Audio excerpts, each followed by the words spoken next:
नमस्कार किसान भाइयों, मैं नरेंद्र और आज हम आपको जानकारी देने वाले हैं प्याज के कण के बारे में। आज 5 फरवरी 2024 हो चुकी है और वार है आज सोमवार के दिन हम आपको जानकारी देंगे कि क्या क्या सावधानियां रखनी चाहिए इस बदलते हुए मौसम के अंदर। जैसा कि आप इन वीडियो के माध्यम से देख रहे हैं कि यहाँ पर हम राजस्थान की बात करें और अलवर डिस्ट्रिक्ट की हम बात करें तो यहाँ पर क्या है कि प्याज का हब है और इस प्याज के हब होने का कारण और किसान किस किस तरीके से यहाँ नई नई टेक्नोलॉजी से नए तरीके से यहाँ पर कण का बीज जमा रहे हैं। क्योंकि यहाँ पर पहले जब प्याज की छोटी वाली गंठियाँ आती है, जिसको कण के बाद जो गंठियाँ बनती है, वो प्याज पहले बाहर से आती थी और यहाँ पर आके बिकती थी, तब किसान भाई लगाते थे। लेकिन अब लगातार करीब 5 साल हो गई है। 5 साल से ये देखने को मिल रहा है कि जो बाहर से जो गंठियाँ आती है उनमें आती है बीमारी और उससे पूरा उत्पादन नहीं हो पाता। तो यहाँ पर किसान भाइयों ने अपना खुद का कण जमाया है और यहाँ पर मैं जिस खेत के अंदर मैं आपको इन तस्वीरों और वीडियो के माध्यम से दिखा रहा हूँ, ये खेत है और इस खेत के अंदर ये करीब कण हो गया 28 से 30 दिन का कण हो चुका है। और यहाँ पर देखो, आप देख रहे होंगे कि फव्वारे लगा रखे, मिनी फव्वारों के द्वारा यहाँ पर इसमें पानी दिया जा रहा है। सबसे पहले हम बात करेंगे कि कण को किस तरह से जमाना चाहिए ताकि जर्मिनेशन 100 में से 95% हो। क्योंकि काफ़ी किसान भाइयों का कमेंट्स था हमारे पास कि भैया हम कण जमाते हैं लेकिन कण जम नहीं रहा है। सबसे पहले तो मैं आपको ये बात बताना चाहूँगा कि जिन किसान भाइयों ने कण जमा रखा है, जैसे ही मौसम चेंज होता है तो मौसम चेंज होने की वजह से अब तेज़ सर्दी है, कभी धूप खिल जाती है, फिर कभी सर्दी होती है, कभी फिर धूप खिलने लग जाती है। तो ऐसे में क्या होता है कि कण थोड़ा उगने में समय लेता है। अब ये देखो 1 महीने का कण हो गया, लेकिन हम इसको अगर जो गौर से देखें तो ये काली काली चीज़ देख रहे हैं ना, अभी कण अभी तो उग ही रहा है। और ये कण है ना जो मैं दिखा रहा हूँ, इसने तो पचगंगा सरदार को भी फेल कर दिया और एलोरा को भी फेल कर दिया। इसके तो जर्मिनेशन है ना, ये वैसे ही खुला बीज लेके आए हैं किसान भाई, खुला बीज लगाया इन्होंने। और आप देख सकते हैं, आप देखकर बताइए किस तरह का ये बीज है और क्या शानदार जर्मिनेशन हो रहा है। देखो कहीं पे भी देख लो, आपको पूरी ग्रीननेस दिखेगी। देखो 100 में से 95% काफ़ी अच्छा जर्मिनेशन हो रहा है। और ये नहीं है कि भाई एलोरा का बीज हो या फिर पचगंगा सरदार का हो, ये तो खुला जो बोरियों में बिकता है वो वाला बीज है। और इन्होंने पिछले साल भी इस तरह का बीज डाला था और काफ़ी अच्छा जर्मिनेशन था और प्याज का उत्पादन अव्वल नंबर का था। अब मैं आपको बताऊंगा कि प्याज के बीज को हम किस तरह से डालना चाहिए ताकि अच्छा जर्मिनेशन हो। तो सबसे पहले किसान भाइयों मैं बताना यही चाहूँगा कि जब हम प्याज का बीज डालते हैं तो प्याज का बीज क्यारी को या फिर अगर आपने जैसा अभी इस खेत के अंदर मैं दिखा रहा हूँ जिसके अंदर क्यारियाँ नहीं बना रखी और इसमें लगा रखे मिनी फव्वारे।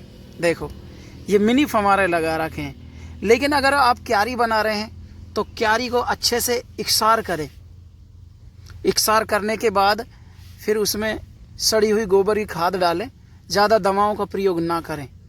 और अगर आप खेत में डाल रहे हैं, पूरे खेत में बिगर क्यारी बनाएं और फव्वारे की सुविधा है अपने पास, तो इस तरह से जैसा यहाँ पर ये फव्वारे लगाए गए हैं, इस तरह से मिनी फव्वारे लगा लें।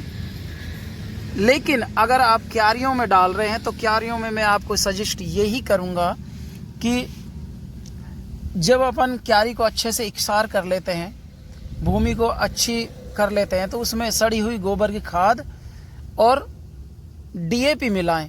ऊपर से कभी भी डीएपी नहीं डालें और माइक्रो राजा डालें। माइक्रो राजा कंपोस्ट है जो, उससे क्या है कि जड़ें मजबूत होती है। तो इन दोनों खादों को मिलाकर, या फिर अगर जो आपके पास ये भी माइक्रो राजा भी नहीं हो तो कोई दिक्कत वाली बात नहीं है, इसके अलावा हम डाल सकते हैं इसके अंदर देसी सड़ी हुई गोबर की खाद और इसमें हम डालें DAP। इनको आपस में मिक्स करके अच्छे से समतल कर ले भूमि को, और फिर उसके ऊपर छिटका विधि के द्वारा हमको बीज डालना चाहिए। और फिर उसके ऊपर हल्की हल्की सी छाई दे दें मिट्टी की, भुरभुरी मिट्टी की हल्की हल्की सी छाई दे दें और नमी रखें, यानी कि पानी एकदम भर के ना छोड़े, नमी रखें। तो आप देखोगे कि जो जर्मिनेशन होगा बीज का वो काफ़ी अच्छा होगा और काफ़ी अच्छा कण जमेगा और आपको कोई बीमारी भी देखने को नहीं मिलेगी। वैसे तो मैं समय समय पे आपको अपडेट देता रहूँगा कि कौन कौन सी इसमें बीमारी आ रही है, लेकिन एक किसान भाई का कहना ये भी था कि भैया हमारा ये जो बीज है ना ये उग तो गया, जर्मिनेशन भी अच्छा हुआ है, लेकिन थोड़ा 15-20 दिन के बाद यानी कि 1.5 महीने के बाद पीलापन नज़र आ रहा है। तो पीलापन के लिए मैं किसान भाइयों को सजेस्ट ये करूँगा कि सबसे पहली मेन बात तो ये है कि भाई पीलापन किस कारण से आता है। पीलापन मौसम की चेंजिंग की वजह से भी आ जाता है कई बार।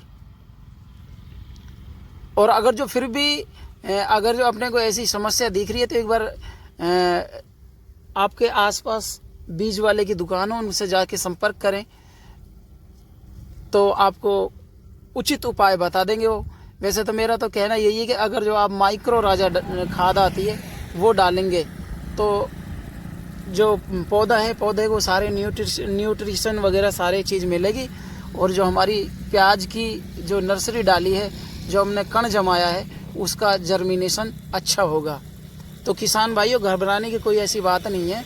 बदलते मौसम के कारण कभी धुंध पड़ती है, कभी ठंड आती है और कभी धूप खिलने लग जाती है, इसके कारण ये पीलापन की शिकायत आती है। और उगने का भी लेट कारण यही है कि भाई इस वजह से तेज़ ठंड की वजह से जो प्याज का बीज है वो कम उगता है। अब देखो यहाँ पर जिस खेत के अंदर मैं दिखा रहा हूँ ना, इसमें देखो कहीं पे भी देख लो आप, कुछ पौधे तो ऐसे हैं जहाँ जो अभी उग रहे हैं और कुछ ऐसे जो काफ़ी बड़े हो चुके हैं। तो मैं तो यही कहना चाहूँगा कि ऐसी कोई घबराने की बात नहीं है। मैं समय समय पे आपको वीडियो के तहत इन्फॉर्मेशन देता रहूँगा कि क्या क्या सावधानियाँ रखनी चाहिए। तो आज की वीडियो में बस इतना ही। हम आपको नेक्स्ट वीडियो में दोबारा मिलेंगे।